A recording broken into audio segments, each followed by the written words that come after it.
The winter wind howled through the Colorado mountains like a wounded animal, carrying with it the bitter cold of 1883 and the even colder reality of Eleanor Hartwell's situation. She stood on the porch of her dilapidated cabin, her thin shawl doing little against the elements, watching as the last of her firewood burned low. 3 months had passed since consumption had stolen her husband Samuel, leaving her alone with 2 young daughters and a debt she could never repay. The knock came at dusk, 3 heavy thuds that shook the warped wooden door. Eleanor knew who it was before she opened it. Silas Kane stood there, massive and imposing, his shadow swallowing the threshold. He was a mountain of a man, weathered by years of trapping and hunting in the unforgiving wilderness, with a beard like iron wire and eyes that seemed to have forgotten how to smile. "Mrs. Hartwell," he said, his voice a low rumble. "Your time's up." Eleanor's hands trembled as she clutched the door frame. "Mr. Kane, please. Just another month. The spring thaw will come, and I can work the land, sell the... I've heard your excuses." He pulled a worn paper from his coat, the loan agreement Samuel had signed before his death. "Your husband borrowed $200. With interest, you owe me $300 now. You got nothing to give me. No money, no livestock, nothing." Behind Eleanor, 7-year-old Mary and 5-year-old Ruth huddled together, their faces pale with hunger and fear. They'd been surviving on watered-down soup and stale bread for weeks. Eleanor had already sold everything of value, her wedding ring, Samuel's pocket watch, even the good quilts her mother had made. "What do you want from me?" Eleanor whispered, though she feared she already knew the answer. She'd heard stories about Cain, about women who'd fallen into his debt and disappeared into his mountain cabin, never quite the same when they emerged, if they emerged at all. Cain's jaw tightened. He looked past Eleanor at the children, then back at her. "Your body is mine until I have my sons." The words hit Eleanor like a physical blow. She staggered backward, bile rising in her throat. You can't mean. I'm 42 years old, Mrs. Hartwell. Never had a woman who'd stay with me, never had children to carry on my name. You owe me a debt you can't pay. This is how you'll pay it." His voice was matter-of-fact, as if he were discussing a business transaction. "You'll come to my cabin. You'll keep my house, cook my meals, and you'll give me sons. When I have 2 healthy boys, the debt is paid. You and your daughters can go free." Eleanor felt the world spinning. She'd heard of such arrangements in the frontier, women traded like property, their bodies bartered for survival.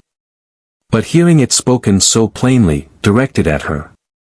"And if I refuse?" Cain's expression didn't change.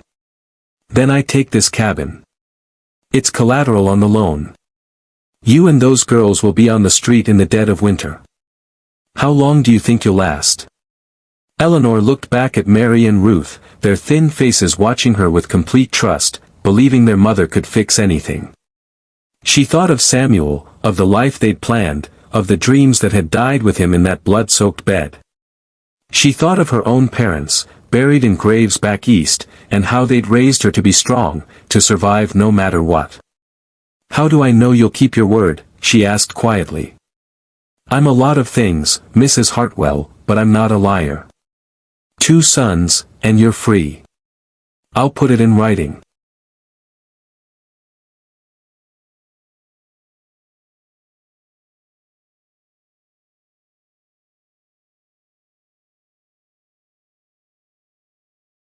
The journey to Cain's cabin took 4 hours through treacherous mountain passes. Eleanor rode behind him on his massive horse, clutching Mary and Ruth, while their few remaining possessions trailed behind on a pack mule. The cabin, when they finally reached it, was larger than Eleanor expected, a solid log structure with a stone chimney and glass windows, built into the mountainside like a fortress. Inside, it was surprisingly clean but utterly masculine, animal pelts on the walls, a gun rack by the door, simple furniture built from rough-hewn timber. There was a large main room with a stone fireplace, a separate bedroom, and a small loft where Cain said the girls could sleep. "The rules," Cain said, standing by the fire while Eleanor and her daughters huddled together. You keep the house clean. You cook 3 meals a day. You don't leave without my permission. You do what I say, when I say it. In return, you and your girls get food, shelter, and safety. When you've given me 2 sons, you get your freedom and $100 to start fresh. Eleanor wanted to scream, to rage, to fight. Instead, she nodded, her face a careful mask. And my daughters? They stay out of my way. I won't harm them, but I won't coddle them either. This is a working household. That first night, Eleanor lay awake in Cain's bed, her body rigid with fear and revulsion, while her daughters slept in the loft above. She waited for Cain to claim what he believed he'd bought, to force himself upon her. But he never came to the bedroom. Instead, he slept on a pallet by the fire in the main room. Days turned into weeks, and a strange routine developed. Eleanor cooked meals from the well-stocked larder. Cain was clearly a successful trapper. She cleaned the cabin, mended his clothes, and tended to her daughters. Cain left early each morning to check his trap lines and returned at dusk with game or furs. He spoke little, ate in silence, and continued to sleep by the fire. Eleanor was confused and wary. Why wasn't he demanding what he'd said he'd bought? Was he waiting for something? Building her trust before he struck. She remained vigilant, a knife hidden beneath her pillow, ready to fight if necessary. One morning, about 6 weeks into their arrangement, Eleanor was preparing breakfast when Mary cried out from the loft. "Mama! Ruth is burning up." Eleanor flew up the ladder to find Ruth feverish and shaking, her skin hot to the touch. Scarlet fever, Eleanor recognized it immediately. The same disease had swept through their town the previous year, killing 3 children. Cain was at the door, preparing to leave for the day. Eleanor rushed to him, her fear overriding her pride. "Ruth is sick. Scarlet fever, I think. I need medicine, a doctor." Cain's expression shifted, something flickering in those hard eyes. Without a word, he grabbed his coat and disappeared into the pre-dawn darkness. He was gone for 2 days. During that time, Eleanor fought for Ruth's life with the desperation of a mother who'd already lost too much. She cooled the fever with snow water, forced willow bark tea down Ruth's throat, and prayed with an intensity that surprised her. She hadn't prayed since Samuel died. Cain returned on the 3rd day, snow-covered and exhausted, carrying a leather bag. Inside were medicines, genuine medicines from a real doctor, expensive and rare in these mountains. He must have ridden hard to the nearest town and back. "The doctor told me how much and when," Cain said gruffly, handing Eleanor a piece of paper with instructions. "Thank you," Eleanor whispered, genuine gratitude breaking through her resentment. "Thank you." Cain nodded and walked away, but Eleanor had seen something in his face, concern, perhaps even fear. This hard mountain man had ridden through a blizzard to save a child who wasn't his, a child belonging to a woman he was essentially holding prisoner. 3 months later, Maya stood in the office of Thornton Ranch, looking at spreadsheets that actually made sense for the first time in her life. James had hired her not out of charity but because she'd proved herself sharp with numbers and sharper with people. She'd started as an administrative assistant, but within weeks, she was coordinating the ranch's community outreach programs, managing schedules, and discovering she had a talent for organization she'd never had the opportunity to develop. Her grandmother's medicine was purchased and consistent. The mortgage was current. Maya had bought a car that didn't require prayers and mechanical expertise to start each morning. But more than the financial stability, Maya felt something shifting inside herself, the constant clench of anxiety loosening, the perpetual exhaustion lifting like morning fog. She'd also met James's daughters, 16-year-old Sophie and 14-year-old Claire, who visited the ranch on weekends. They were good kids, still grieving their mother in quiet ways, still learning who they were becoming. Maya saw in them the girl she'd been before life had gotten hard, and something protective stirred in her heart. One Saturday afternoon, Maya found James in the barn, mending a fence rail with his own hands despite employing a dozen ranch hands who could have done the work. She'd learned this about him: he was wealthy, but he never forgot the work that built the wealth. "I've been thinking about Patricia," Maya said, leaning against a stall door. "About what she did with your kindness." James looked up, wiping sweat from his forehead. "Yeah. I want to start something. A fund, maybe, or a program. For people like I was, working themselves to death at minimum wage jobs, trying to care for sick family members, stuck in a cycle they can't break out of because breaking out requires resources they don't have." Maya's words tumbled out in a rush, the idea that had been forming for weeks finally crystallizing. "I know I don't have much yet, but I can start small. Maybe one person at a time, like you did for me." James smiled, the lines around his eyes crinkling. "I was hoping you'd say something like that. Come with me." He led her to the ranch house, a sprawling structure that managed to feel homey despite its size, and into his study. There, on a shelf between photos of his daughters and his late wife, sat a large glass jar filled with folded pieces of paper. "The sugar jar," Maya breathed. "Every person I've helped in the last 10 years, James said, pulling the jar down carefully. 63 people, Maya. 63 notes. And you know what the beautiful thing is? About half of them have come back to tell me how they've helped someone else. Patricia's wasn't unique. Kindness really does multiply." He handed her a folder from his desk. "This is a proposal for the Thornton Foundation. I've been working on it for a while, but I was waiting for the right person to help me run it. Someone who knows what it's like to need help.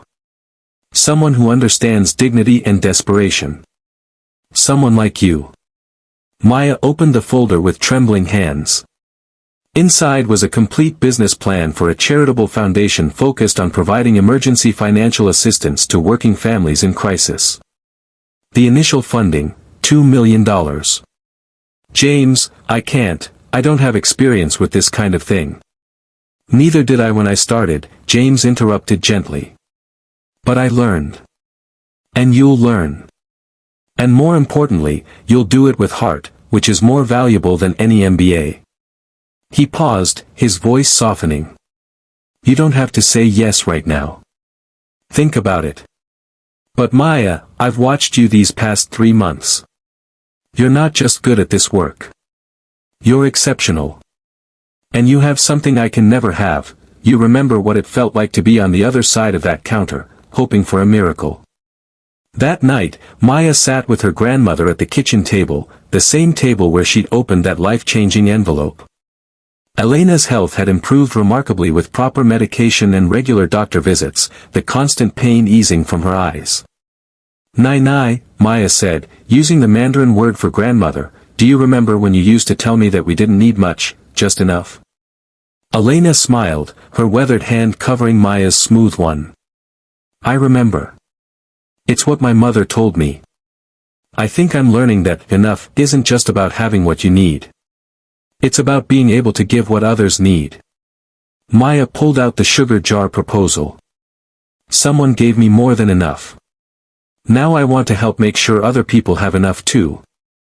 Elena's eyes filled with tears, but they were joyful tears, proud tears. "This is what I came to America for," she whispered. "Not for money. For this, the chance to help, to build something good, to make the world sweeter. You do this, Bao Bao. You make the world sweeter." 2 weeks had passed. Sarah had gained weight, color returning to her cheeks. Emma was thriving. Rachel had found Sarah a spot in a transitional housing program that would start in a month, with job training included. Things were looking up. But Jack had been quieter the past few days, moving slower. Sarah noticed him wincing when he thought no one was looking, noticed how he'd grip the counter when standing too long. When she asked if he was all right, he waved her off. "Just old age catching up with me." It was Rachel who pulled Sarah aside during her weekend visit, her face etched with worry. "Dad's sick. He didn't want anyone to know, but I found the medical bills. Pancreatic cancer, stage 4. He's been refusing aggressive treatment because he says at his age, he'd rather have quality time than quantity of suffering. He's got maybe 6 months. Sarah felt like she'd been punched. He's been taking care of me and Emma while he's dying. That's exactly what he's been doing, Rachel said, her voice breaking. Because that's who he is. But Sarah, he's getting weaker. He's not going to be able to manage the ranch alone much longer, and he's too stubborn to admit it. That night, Sarah couldn't sleep. She thought about Jack's kindness, about how he'd given her back her dignity when the world had stripped it away. She thought about the ranch, about the life Jack had built here with Margaret, about how he was facing his final months alone because he'd used his strength to save her. An idea formed, terrifying and perfect.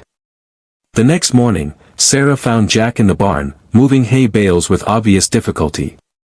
"Let me help with that," she said. Jack started to protest, but Sarah cut him off. "Rachel told me about the cancer." Jack's shoulders sagged. "She shouldn't have. I'm glad she did." Sarah took a breath. "I have a proposition. You need help running this ranch. I need a safe place for Emma and me. What if we stayed? I could help with the daily work, cooking, cleaning, whatever you need. In exchange for room and board and a salary, whatever you think is fair." Just until she couldn't finish. "Sarah, you don't owe me. This isn't about debt." Sarah's voice was fierce. "This is about family. You and Rachel, you've given me something I thought I'd lost forever, hope, and a reason to believe people can be good. Let me give something back. Let me help you stay in your home, on your land. Let Emma grow up knowing the man who saved us." Jack's eyes were wet. "It won't be easy. I'm going to get sicker. It won't be pretty." "Life isn't pretty," Sarah said. "But we don't have to face it alone." One evening 3 months later, Jack sat in his favorite chair by the fire, Emma sleeping in his arms. Sarah was making dinner, humming softly, and through the window, he could see the first green hints of spring emerging from the winter-hard ground. He thought about Margaret, about how she'd always said the ranch would know who belonged here. He thought about the desperate woman he'd found under the oak tree, and the strong, capable person she'd become. He thought about Emma, who would take her first steps on this land that had seen so much life. Rachel visited every weekend now, and the house rang with laughter again. Sarah had started online classes in ranch management, planning for a future where she could keep this place running. They'd become something unexpected, a family forged not by blood but by choice, by kindness, by the simple decision to show up for each other. "Thank you," Jack whispered to the baby in his arms, to the woman in his kitchen, to the daughter who would visit tomorrow, to the life he'd been given and the life he'd been able to give in return. Sarah appeared in the doorway, and seeing them together, she smiled, a real smile, full of light. "Dinner's ready." "Best words I've heard all day," Jack said. As they gathered around the table that had fed generations of Hendersons, Sarah reached out and took Jack's weathered hand. Emma cooed from her bassinet. Outside, the Wyoming wind whispered across the land, carrying new secrets now, secrets of redemption, of second chances, of strangers who became family. The ranch, as it always had, endured. But now it held something more precious than acreage or cattle. It held proof that kindness could break chains, that compassion could build bridges, and that sometimes the people who saved you were the ones you got to save in return. 3 months later, on a clear morning in May, Jack Henderson passed away peacefully in his sleep, in the home he loved, surrounded by the family he'd chosen and who had chosen him back. Sarah held his hand at the end, whispering thank you for the man who'd seen her worth when she couldn't see it herself. The ranch didn't fall silent. Sarah stayed, raising Emma in the house where compassion had given them both a second life. She became the steward of Jack's legacy, not just of land, but of the radical kindness he'd practiced every day. Years later, when Emma would ask about the grandfather she barely remembered, Sarah would take her to the oak tree by the creek and tell her the story. About the rancher who could have turned them away but chose differently. About how one act of kindness had rippled out, changing everything. That's why we always help when we can, Sarah would say. Because we never know when we might be someone's miracle. And Emma, growing up on land consecrated by compassion, understood that the greatest inheritance wasn't property or money. It was the knowledge that humanity, at its best, was measured not by what we kept for ourselves, but by what we gave away. The Henderson Ranch still stands, a testament to a simple truth: love, in all its forms, is the only thing we take with us and the only thing we leave behind that truly matters.